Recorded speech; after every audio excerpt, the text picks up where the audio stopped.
你好，我是马克，我来自美国，初次来中国，请多关照，谢谢。Hello, my name is Mark. I'm from America.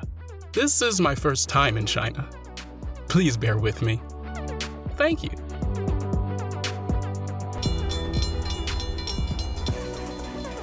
Welcome to Real Talk with Mark West, a podcast about owning your shit and playing through life. I do's what I want. I do what I want. I do's what I want. If people would just accept that, we could get along.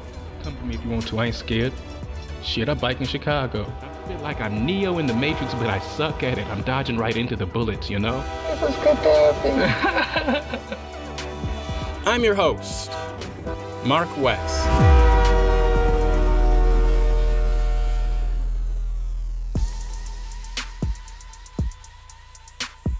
Hey everyone! Welcome to Real Talk with Mark West, where we are having better conversations with ourselves so we can have better conversations with others. But we definitely make sure to have some fun along the way. Thank you for joining me today. My name is Mark, and I am very excited about the episode I have lined up for you. We're talking about travel.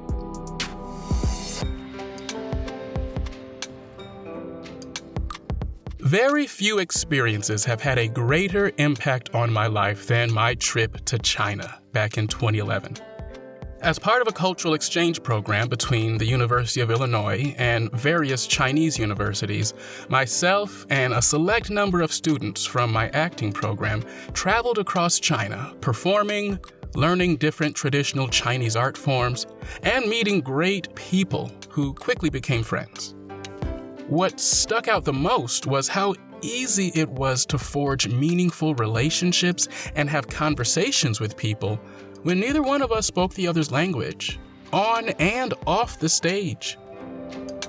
Our cast was split down the middle, so every performance was bilingual. I said my lines in English, and my scene partner said their lines in Chinese. It taught me a new definition for the word listen. You don't have to understand what the other person is saying to be a good listener. These types of conversations continued offstage as we spent time socializing with the many students of the Shanghai Institute of Visual Arts and the Inner Mongolia University of Art in Hohhot, Inner Mongolia. We both had to work to form our own way of communicating as they did their best with English and I did my best with Chinese. It was inspiring to see the patience and understanding as we tried to navigate a different culture respectfully and responsibly. A time that stands out is when me and a couple friends ventured to a restaurant for lunch to get away from the group, for one, and really immerse ourselves. This also meant we'd be away from our translator, which made communication that much more difficult. Our server actually took it upon themselves to call their best friend who spoke English and have them walk us through the menu and help us order. A person I have yet to meet face to face and wouldn't recognize if they were sitting right next to me. But they still dropped everything to help. Ordering food in China can be a bit stressful, especially when the word chicken can easily become the word prostitute based on your tone of voice. I wanted to make sure I was ordering the right thing. It was also very shocking and enlightening as a Black person. The only one in my group, in the building, on the block, in this province. I got lots of stares from people, and strangers came up to me to take my picture almost constantly. Many didn't understand how I was from America since I wasn't white. My skin made them write me off as African, but when I opened my mouth and spoke English, they marveled at me like I just did a magic trick. One night, while watching the fireworks over the Yellow River of Shanghai, a couple young ladies walked up to our group and asked how we liked Shanghai. "We love it," we answered. "Do you feel safe?" they asked. "Yeah, Shanghai seems pretty safe," Laura answered. The girl shook her head. "No. Do you feel safe?" Then pointed at me. everyone's eyes traveled to me as if wanting me to answer for myself. Of course, I couldn't, because although she was talking about me, she wasn't talking to me. She was talking to the white people in the group. This was a constant during my stay and something my group accepted but never addressed. Leave extra time at the airport for Mark to be randomly searched, unpacking and repacking my bags in front of airport security. No one knew what to say because two realities were playing out at once. People treating me like a celebrity because they have never seen a black person in real life before, and at the same time, fearing me because of how black people are portrayed by Western media. Western, of course, being code for white. I was representing my race to an entire country and breaking stereotypes at 21 years old by simply being me. Using chopsticks and speaking English and performing traditional Chinese dances. I was traveling while black.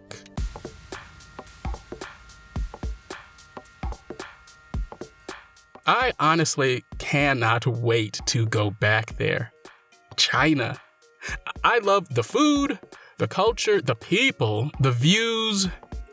Riding a horse through the grasslands of Inner Mongolia to abandoned sections of the Great Wall, then stopping by a stranger's house for tea, lunch, and some rest before heading back. I learned so much while in China, about the world, about myself, about people. I learned how to open a beer bottle with my teeth. I don't do that anymore because I love having teeth, and I have modern comforts like a bottle opener. But when all you need for a good time is some food, some friends, and a few beers, you don't let the lack of bottle openers stop you. Before COVID, I tried to travel at least once a year. It didn't have to be out of the States, just as long as it was out of town. Travel is a necessary part of my spiritual practice, and it definitely feeds into my overall well-being. Travel took a hit during the pandemic, but we can't ignore or forget how necessary travel is to a happy life. I came across old YouTube videos I made of my trip and couldn't believe I put those on the internet. You could tell I still didn't have myself figured out as a person or performer. But I'm glad they still exist and I can now revisit them when I need a fun pick-me-up. Oh my God, they're super embarrassing, but I did put them up on my website for you to enjoy as well. It's okay to laugh.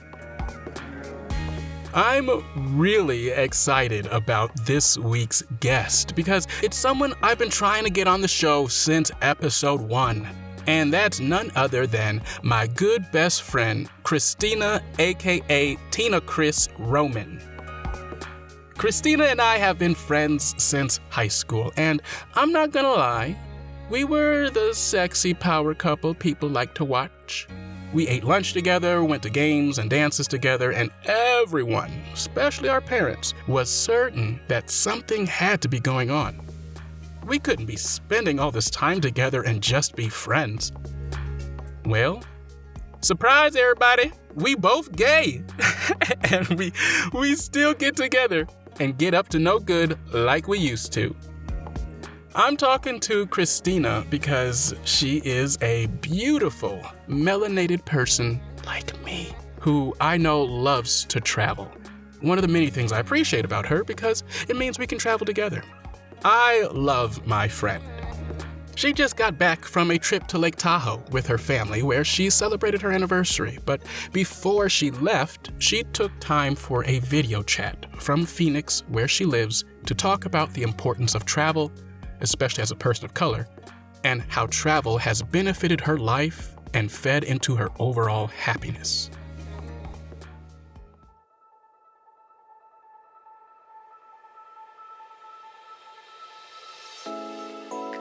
So that actually leads me to this quote by Mark Twain. And it is not lost on me the irony that Mark Twain has this quote, being a very questionable historical figure. But he did say, travel is fatal to prejudice, bigotry, and narrow-mindedness. Do you agree with this statement? Again, ignoring the fact that it was Mark Twain. Mark Twain obviously didn't travel since he was a narrow-minded bigot, but that does not make his words any less true. Well, for me at least, I believe so. So, how do you feel about that statement? Would you agree with that? I definitely would say I agree, because for people that have the opportunity to travel, and visit different countries and kind of immerse themselves in the culture, I think that it kind of breaks down barriers, and lets you find a different understanding of what people's culture is like. And I believe it was Buddha that said it limits the amount of anger and confusion when you have understanding. And I think when you can visit other people's culture and immerse yourself there, you'll find a different understanding. Is there a spot that really sticks out in your mind, like a spot you traveled to that you feel as though, like, yeah, this really broadened my worldview? There was a time I was in Mexico, and in Mexico they bring the bulls down from the hills before the rodeo time. So that's what they were doing. They were bringing the bulls down from the hills, and I was walking to the local market in my grandpa's town. There was only one little store, and I was on my way back home. And I saw the bulls coming down, and I was 6 years old, so I didn't understand what was happening. I just saw a herd of animals coming towards me, and I was wearing a white t-shirt and red shorts. So one of the bulls actually started to charge towards me. Oh, yes. And a door, this huge door, I don't know if it's because I was little or what, but I just remember this huge door opens in front of me to a house. And this woman yanks my arm in and slams the door behind me. Oh, wow. And then that woman, I ended up spending time in her house every day that we were on that trip. So we were in Mexico for a month, and I would always go over to her house every day since then, because she took me home afterwards. But before she took me home, we talked, and she gave me a snack, and she told me about the bulls, and she walked me over to my grandpa's house. And my grandpa, he was the owner of the rodeo. She was the rodeo princess. She had just won the pageant and stuff, so I thought it was so cool to be hanging out with the princess that I had to hang out with her every single day. Yes, and she saved me from being hit by a bull. Right? Wow, that's a story. Bulls charging you at 6 years old. Oh my goodness. Yeah, that was an interesting time. I'll never forget that. That's great. Awesome. Well, so do you feel as though travel in any way contributes to your sense of happiness? Consider, I know the bull story, people might not think that's a happy story, but it's considering what happened afterward, it led to a very meaningful and deep relationship with the princess. You got to meet a princess. Yeah, and that princess is actually still my friend. Really? She still lives in Mexico, and she still keeps in touch with us. So, so we're gonna have to take a trip down to Mexico then. We are. Yeah, that village is really, really cool. But yeah, as far as happiness, I feel like travel definitely contributes to my happiness. Even when I got my license, I would just go and drive sometimes just to feel like I could breathe. Something about going to see different places is enlightening, I guess. Helps me clear my mind in a way. And it's something about that newness that feels like the air is different. So I feel like I'm taking in a breath of fresh air somewhere else. Just feels so different, and it's relaxing, I guess. What is your idea of happiness? What do you think happiness is? So I was talking about this with my wife earlier, and I was like, wow, what is my idea of happiness? I know what it feels like, but I guess I've never really tried to put it into words. So I thought about it today, and I was kind of embarrassed because I was talking to her about it. And she was like, okay, so give me examples, right? So I was like, cleaning my house and, sitting down, right? That sense of, I did something, it's done, and it looks good, and I can breathe, and I don't have to do anything else next. Or, after I send my emails at work, and there's, everything's completed, and I just have time to take care of myself then. So I guess the final answer is a sense of accomplishment And I don't know why I'm embarrassed about that, but I guess I didn't want it to be that. I wanted it to be deeper. Something cool. Yeah. I'm like, God, a sense of accomplishment. That sounds so lame. I get that, though. I get that. And in fact, there's a study about that. How since all of our jobs have changed into intellectual positions, we're not making things with our hands. We do feel less satisfied at the end of a workday because we can't see our progress. It exists in the ether. So I can understand myself personally as well. When I clean my apartment, have all my plants looking good, I can see how I spent my day. I can see the effects of me, even existing. I did this. Yeah, exactly. Well, do you feel when it comes to your connections and relationship with family members, your wife, your son, or with friends, do you feel that what you get from travel or even the act of traveling has impacted that, has affected your connections with other people at all? Yeah, I think so, especially because when you travel, you connect with other people too. But as far as my personal life, with my family, we travel and we do different types of travel. So we'll camp. Very simple, a little bit more rough, not too rough because I can't do the whole. Mm-hmm. Yeah, I glamp. Okay. If you catch me lying on the ground, I've been hit by a car. Seriously, something took me out. But I'm not sleeping on it. Unless I'm like drunk. But yeah, we do camping or more city-style traveling, or to Vegas and hotels and stuff like that. But either way it goes, it connects us more to each other because when you travel and you're with people, that's all you know. Like, that's all you really personally know. That's what's all super familiar to you. And you are both experiencing new things at the same time, or learning, or maybe you already know some of the stuff that you're seeing, so you get the opportunity to educate the people that you're with. Mm-hmm. And I don't know, I feel like that builds a bond between people. Like, even when I travel with my friends, I have to be pretty close to you to travel with you. And I also feel like that builds my bond stronger to my friends if I'm traveling with you, because we obviously have to have more intimate moments, I guess. Like, I'm changing around you, I'm sleeping around you, I'm ugly around you, like. You silly. So yeah, you definitely get a bit closer, I would say. I remember, sure. Yes, for sure. Do you remember our trip to Miami? I do, yeah. Yes. Yeah, we definitely had close moments. In and out of the room. We got close with all the strangers around us. All the strangers. There was lots of bonding, lots of closeness. Yeah. I'll never forget it. I'm not gonna forget that one. I've definitely come back changed. Yeah. But it did broaden my worldview. It broadened my image of myself. I walked around with a little bit more swagger when I came back to Chicago. I had a little bit more confidence. I definitely have to say I did too. Yeah, right. That was an exciting time. I cannot wait to go back. Yes, now that I know what to expect. Everyone showed up at this little Halloween march dressed like Party City, right? And we took the prompt seriously, right? We fucking designed our costumes. We did. There were people taking pictures of us. Right, for real. I was like, yes, get the good side, though. Travel is fatal to prejudice, bigotry, and narrow-mindedness. I have learned so much about life and myself through the simple act of traveling.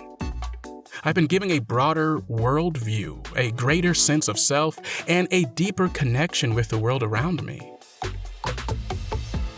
For those of you wondering what went down in Miami, well, it's actually something you can experience yourself. Miami is home to the only public nude beach in America. You heard me right, Naked Beach.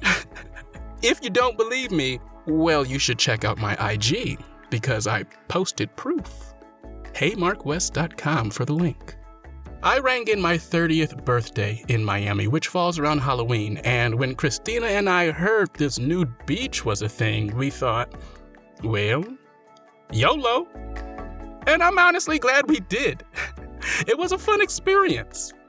I went back more than once and met some really nice people there.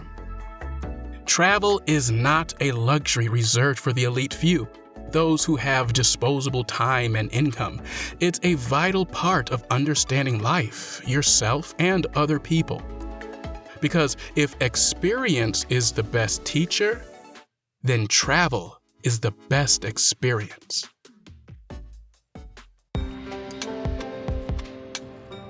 Have you done any traveling lately? Even if it's to a part of town you rarely visit. Even if you take a different route to work, we all should do our best to incorporate travel into our lives as a necessity. That can be hard nowadays, especially with COVID. But if you're in the Chicago area, I've got you covered. Starting in June, I will be hosting the first of many monthly dinner parties around Chicago called Mark West's Art of Living, Family Meal. I want to celebrate the American art of cuisine and conversation by hosting a few friends at one of Chicago's many fine dining restaurants. I'll take care of the food, drinks, and entertainment. All you have to do is show up ready to eat. It's time to step out of your comfort zone, venture out into the world, and find yourself at a dinner party, sharing laughs and stories over a hearty meal as you trade in strangers for new friends. Reservations can be made starting May 16th at HeyMarkWest.com. Mark West's Art of Living, Family Meal. Good memories, great food. My short time in China taught me so much, and those lessons have stayed with me to this day. The trip made me a better actor, person, and communicator. I journaled almost every day while there, and I wrote this on my second day in Shanghai back in 2011. Everyone here was in real communication with the other, which is strange since none of them speak the same language. I guess it goes to show that language and words have nothing to do with communication.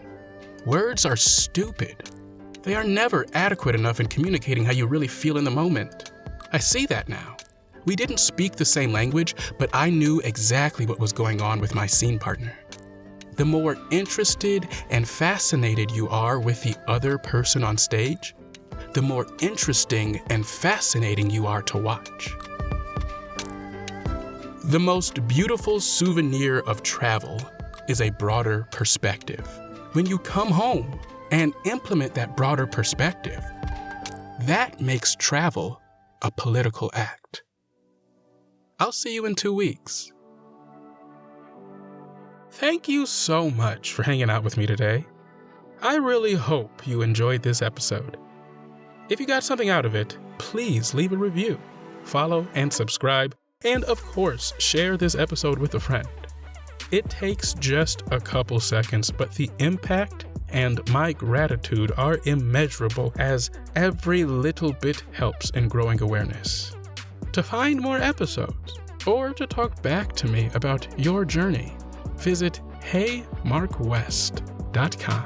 There you'll find my social media links, as well as additional resources for support. I'm Mark West, and until next time, don't forget, you are a rock star. You got this. I'll see you in 2 weeks for Real Talk with Mark West.